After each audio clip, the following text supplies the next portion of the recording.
자, 이번 시간은 여러분 교재 56페이지입니다. 관리계획 입안 절차라고 되어 있는 부분이죠. 여러분들이 지금 이제 배운 내용이 바로 이거죠. 광역도시계획과 도시기본계획 수립 절차에 관한 내용을 배우셨고, 이번에 이제 배우는 것은 관리계획 수립 절차라고 칭하는 거죠. 그 내용을 이제 배우시게 되는데, 자, 도시관리계획이란 일정한 관할구역이라고 칭하는 거죠. 일정한 관할구역이라고 해서 관할구역 하나짜리 영역이라는 걸 자꾸 강조해서 말씀드리고요. 그러면서 해당되는 영역 안에서 개발정비 보존을 위하여 수립하는 토지용 등등등등에 대한, 여기서 제가 이제 등등등등이라 읽는 부분은 여러분이 굳이 그 구체적 내용을 알아야 될 필요가 없어서 그렇습니다. 이런 것에 대한 구체적인 집행계획을 우리가 도시관리계획이다라고 칭하게 되는 거죠. 그러면서 이제 관리계획의 종류 또는 내용이라고 칭하게 되는데, 용도지역이나 용도지구를 지정 변경하는 계획을 관리계획이라고 부르죠. 그 다음에 용도구역이라고 통칭하게 되는데, 개발 제한구역, 도시자연공원구역, 시가와 전용 수산자원 보호구역 지정 변경에 관한 내용을 말합니다. 그 다음에 기반시설의 설치 정비 계량, 그 다음에 도시개발사업 및 정비사업에 관한 계획이라는 게 있고, 그 다음에 지구단위계획구역 지정 지구단위계획 수립이라는 게 있고, 그 다음 마지막에 입지규제 최소구역 지정과 입지규제 최소구역 계획 수립이다라고 되어 있다는 거죠. 이런 내용들 지금 이 관리계획 종류라고 하는 내용은 여러분 그 제일 앞으로는 용어 정의 있죠. 용어 정의 안에 같이 섞여 있어요. 그래서 해당되는 페이지 거기 6페이지 보시게 되면은 용어 정의에 그 있는 부분인데, 나중에 우리 이제 실제 이제 기본 수업 배울 때는 이렇게 이제 이런 내용들 중복해서 나타납니다. 다만 인문서라서 중복되는 걸 빼려다 보니 그런 거죠.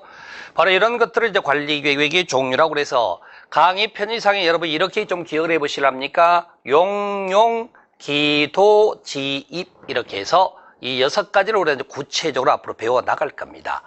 그러면서 이 관리계획 결정은요, 목적을 조금 더 같이 아시는 게 좋습니다. 관리계획 결정은 일반적으로 전부 다 개발을 위한 결정을 하는 겁니다. 개발을 위한 결정이다라고 말하는 거죠. 그다음에 두 번째는 용도구역만큼 뭐가 되죠? 보전적 목적입니다. 그래서 여러분들이 실질적으로 이 지금 용도구역을 제가 4가지를 여기다 나열을 해놨죠. 근데 실은 이 6번째도 입지규제 최소구역이라는 것도 여기 있는 용도구역의 일종입니다.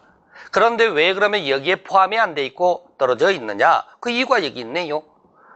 자, 일반적인 용도구역 4가지는 보전적 목적으로 결정을 하지만, 여기 마지막에 있는 입지규제 최소구역은 개발 목적으로 결정을 하다 보니까 같이 섞어 놓을 수가 없었던 거죠. 용도구역의 그 종류에 해당되지만, 그래서 그런 차이가 좀 있다라는 거 먼저 말씀드리고, 자, 먼저 우리가 이제 계획을 수립 위한 그 범위를 먼저 생각을 좀 해보셔야 되겠죠. 좀 전에 우리가 기본계획 앞 시간에서 기본계획 수립 대상 지역을 말씀드릴 때, 각각의 관할구역에서 수립하는 걸 원칙으로 하되 시군 지역에서는 수립하지 아니할수 예외도 있다라는 거 배우셨고요. 원칙은 각각의 관할구역 안에서만 수립하지만 필요하다면 인접한 관할구역을 포함할 수 있다. 우리 앞에서 배웠던 걸 기억을 해보시기 바랍니다. 이 과정에서 도시관리계획 수립 대상 지역입니다. 기본계획이나 관리계획이나 수립 대상 지역은 실은 같아요. 그런데 기본계획상에서는 수립하지 아니할 수는 예외 지역이 인정되지만 관리계획은 예외 지역이 없습니다. 모두 기본계획이 수립되지 아니한 아무리 적은 시군 지역이라도 관리계획은 반드시 세우도록 돼 있다 그 말인 거죠. 다만 여기서도 기본계획과 마찬가지로 관할구역 안에서만 수립하는 건 아니고 인접한 지역을 포함해서도 이렇게 입안할 수 있다, 수립할 수 있다는 말이죠.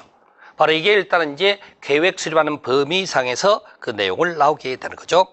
그래서 여러분 교재 지금 56페이지 보시게 되면은 관리계획 입안권자라고 해서 원칙이 이제 각각의 관할구역의 장들이 한다 그 내용을 지금 거기다 써 놨죠. 그렇게 되고 그 다음에 이제 2번에는 이제 예외적으로 뭐 국토부 장관 입안 사유 등등이 나타나게 되는 건데요.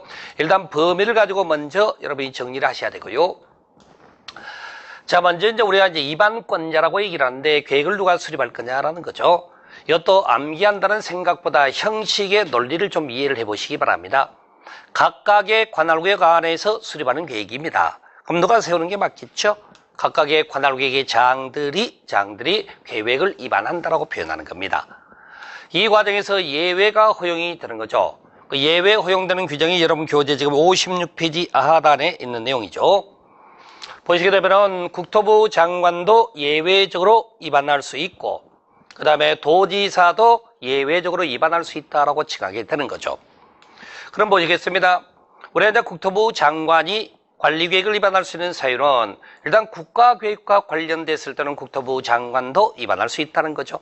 여러분들 공법을 공부하는 과정에 이 단어도 이렇게 한번 기억을 해보시랍니까?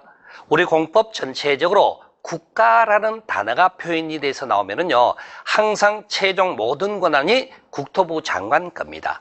그러니까 굳이 여러분들이 어떤 내용에 여기 있는 것처럼 뭐 국토부 장관 위반 사유, 국가계획 이렇게 외운다는 생각을 버리시고요. 어차피 객관식이라는 것은 시험 지문에 써주지 않겠습니까? 시험 지문상에 국가라는 단어가 보이면은 공법 처음부터 끝까지 국토부 장관이 권한자구나 그렇게 아는 것도 하나의 공부하는 요령이 될 수 있죠. 그렇게 되어 있고 그 다음에 둘 이상의 시도에 걸쳐서 용도 지역 등을 정하고 싶답니다. 그러면은 둘 이상의 시도니까 일개 시도지사가 못하는 거 아닙니까? 관할국이 벗어나 있기 때문에. 그럼 이제 당연히 국토부 장관이 하는 거고. 그 다음에 원칙적인 위반권자가 계획을 위반을 했는데 그게 이제 국가계획 등과 맞지 않았을 때 국토부 장관께서 조정 요구를 할 수 있도록 되어 있습니다. 그런데 조정 요구에 불응하더랍니다. 그러면 이때는 이제 국토부 장관도 예외적으로 같은 내용을 위반할 수 있는 거겠죠. 그 다음에 이제 도지사가 위반할 수 있는 사유는 둘 이상의 시군에 걸친 경우입니다.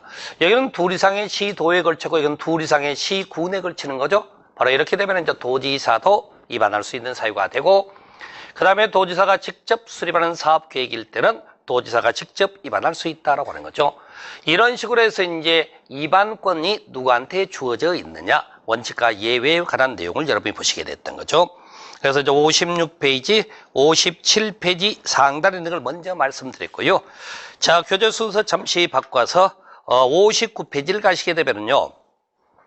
59페이지에 거기 결정권자라는 단어가 나와 있죠. 거기를 먼저 같이 설명을 좀 드리겠습니다. 비교해서 아는 게 중요하기 때문에 그렇죠.